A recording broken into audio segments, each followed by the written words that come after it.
Tomen su lugar, queridos hermanos, queridas hermanas. Esta mañana se suman 86 nuevas congregaciones que abrirán sus puertas para alabar al Señor, congregaciones de la Iglesia Cristiana Interdenominacional. De modo que estamos sumando cerca de un poco más de 500 congregaciones ya para la gloria del Señor. Y el próximo domingo abrirán nuestros hermanos del presbiterio de Colima, Michoacán. Sumado a estas más de 500 congregaciones, pues nuestros hermanos de los Estados Unidos están celebrando ya desde hace un mes y medio también sus cultos, y por eso damos la gloria al que vive y vive para siempre. Voy a leer para ustedes la palabra del Señor, su evangelio sagrado, en precisamente el libro de evangelio que escribiera el doctor Lucas, en el capítulo 22, del verso 24 al verso número 30. Dice así: hubo también entre ellos una disputa sobre quién de ellos sería el mayor. Pero él les dijo: los reyes de las naciones se enseñorean de ellas, y los que sobre ellas tienen autoridad son llamados bienhechores. Mas no así vosotros, sino sea el mayor entre vosotros como el más joven, y el que dirige como el que sirve. Porque ¿cuál es mayor, el que se sienta a la mesa o el que sirve? No es el que se sienta a la mesa, mas yo estoy entre vosotros como el que sirve. Pero vosotros sois los que habéis permanecido conmigo en mis pruebas. Yo, pues, os asigno un reino como mi Padre me lo asignó a mí, para que comáis y bebáis a mi mesa en mi reino y os sentéis en tronos juzgando a las 12 tribus de Israel. Un énfasis especial en el versículo 28 que dice: pero vosotros sois los que habéis permanecido conmigo en mis pruebas. Una gran promesa para vencedores. Estas palabras el Señor las dirigió a sus discípulos, un grupo pequeño, 12 más algunos agregados, hombres a quienes muchas veces amonestó, hombres como nosotros llenos de grandes debilidades.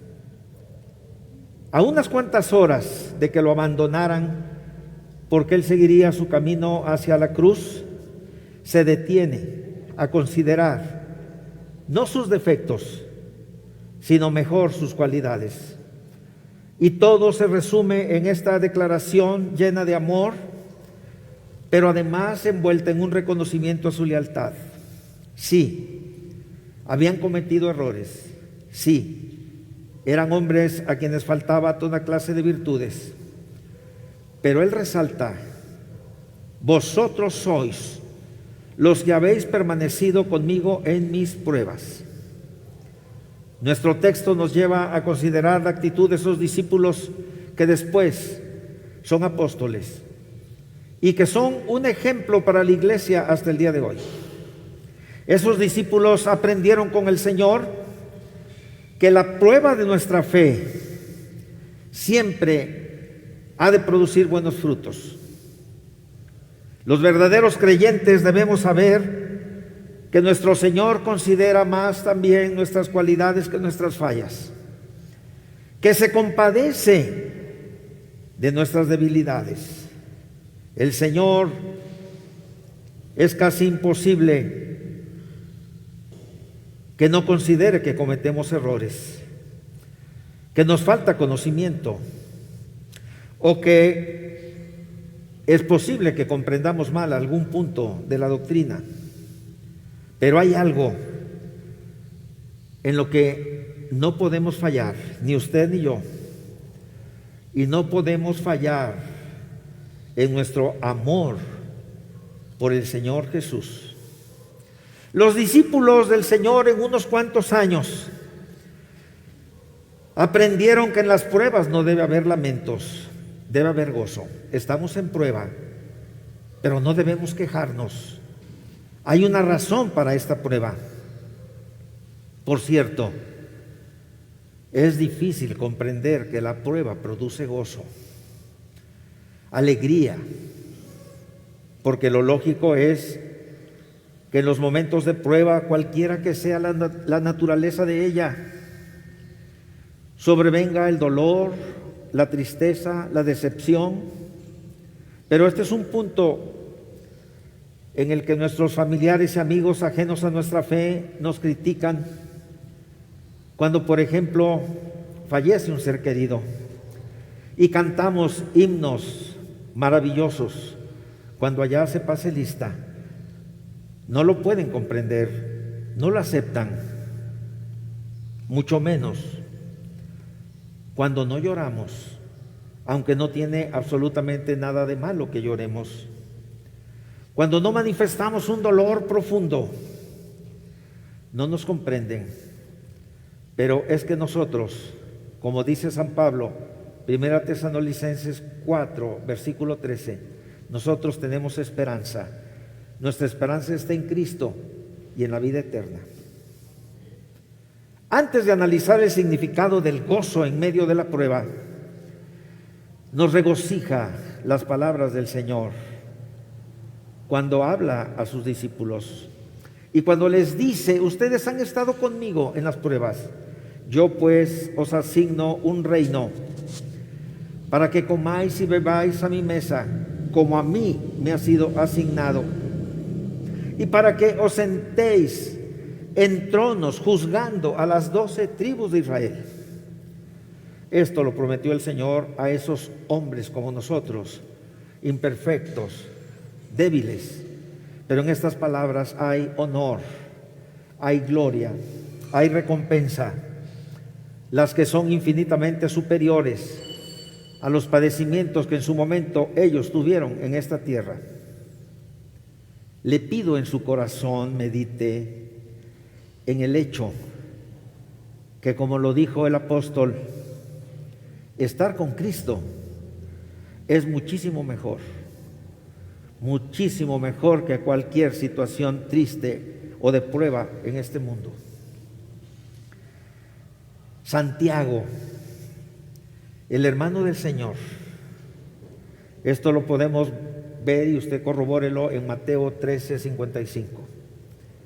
Escribe así: hermanos míos, tened por sumo gozo cuando os halláis en diversas pruebas, sabiendo que la prueba de vuestra fe produce paciencia. Mas tenga la paciencia su obra completa, para que seáis perfectos y cabales, sin que os falte cosa alguna. El apóstol, hermano del Señor,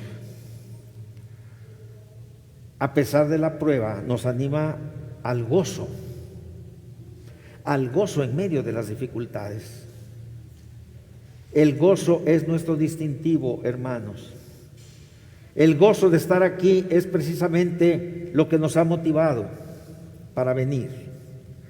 El gozo es la señal de los que caminan con Cristo, y ninguna dificultad les puede privar de esa magnífica compañía, de esa compañía a su lado, de los efectos gloriosos de esa compañía.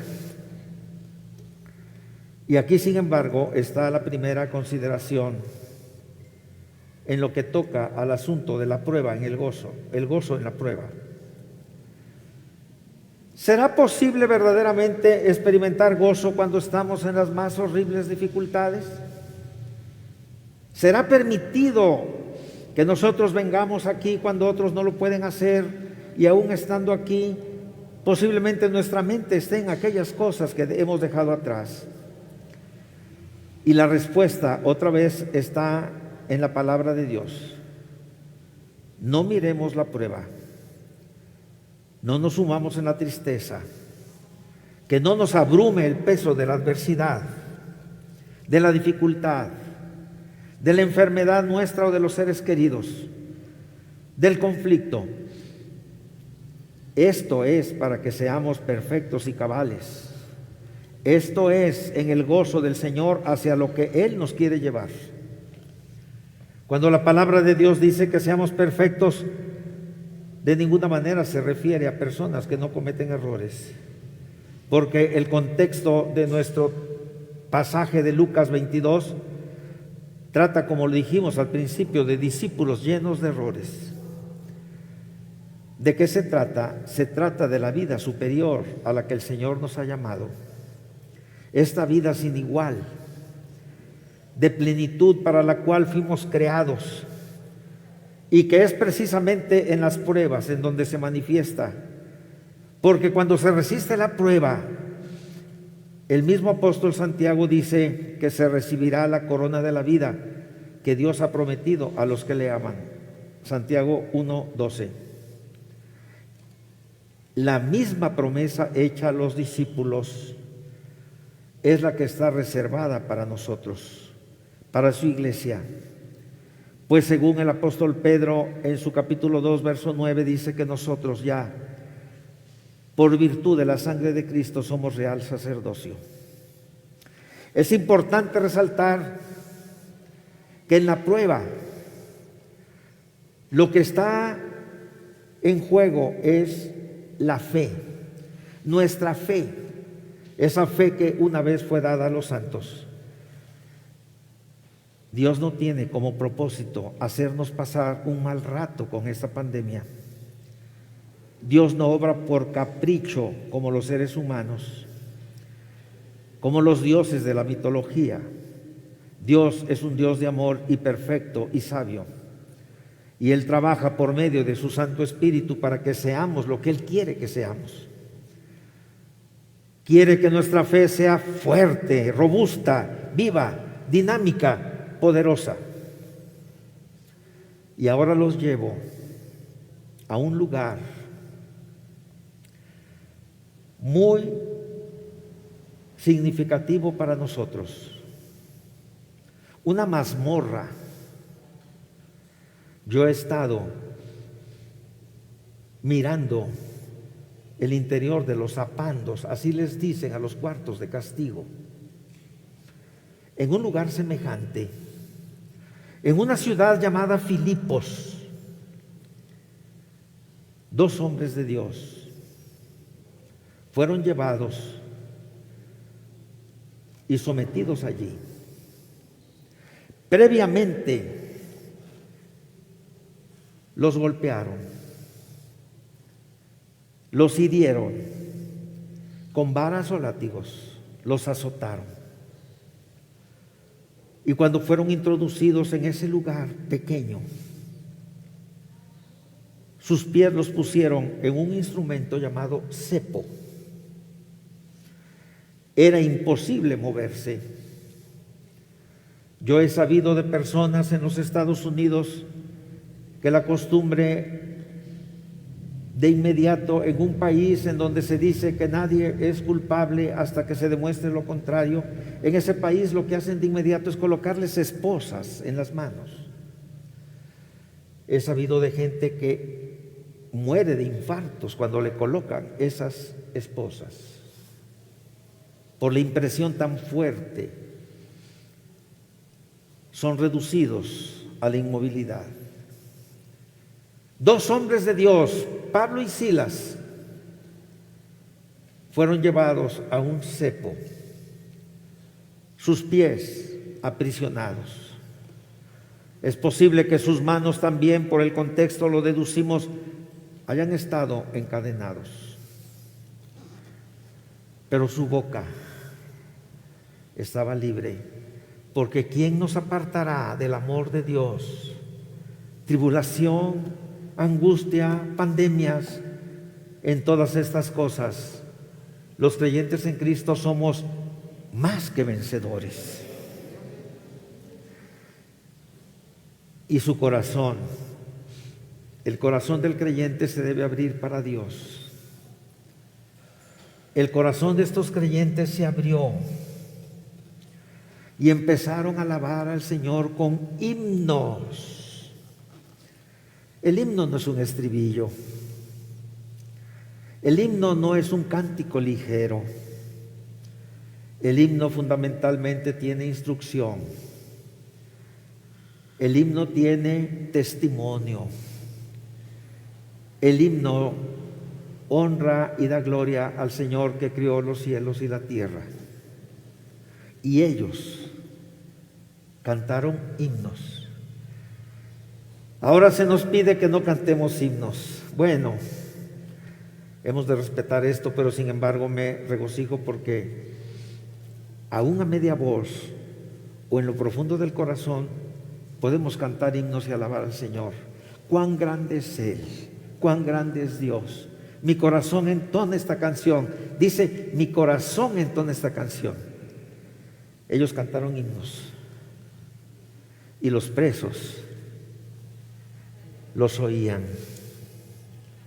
El Señor habita en medio de la alabanza de su pueblo. El Señor está presente en nuestras tribulaciones.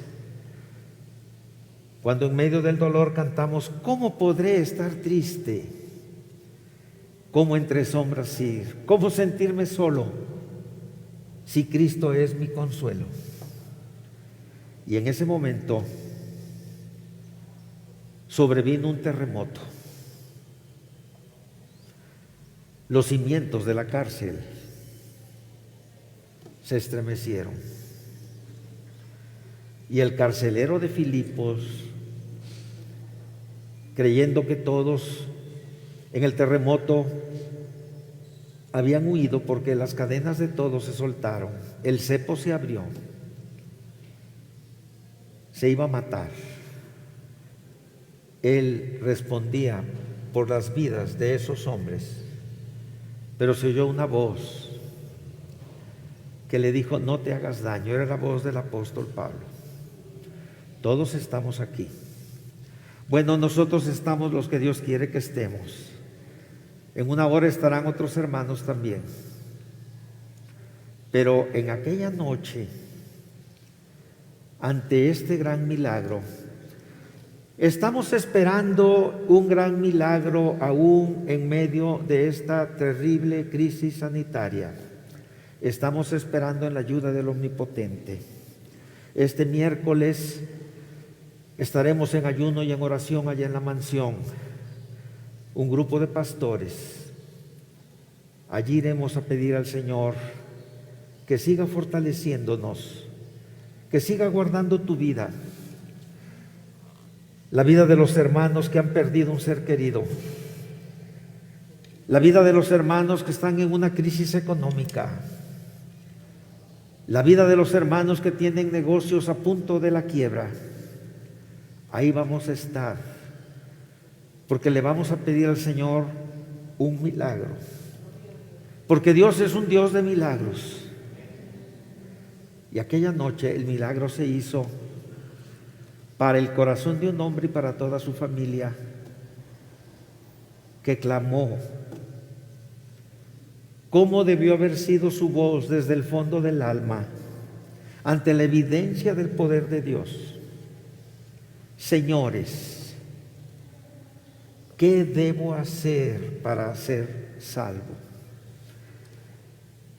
¿Qué debemos hacer para recibir la bendición que anhelamos? ¿Qué debemos hacer en esta hora de la prueba para la humanidad? Tener gozo en este mismo momento, porque el gozo del Señor es nuestra fortaleza.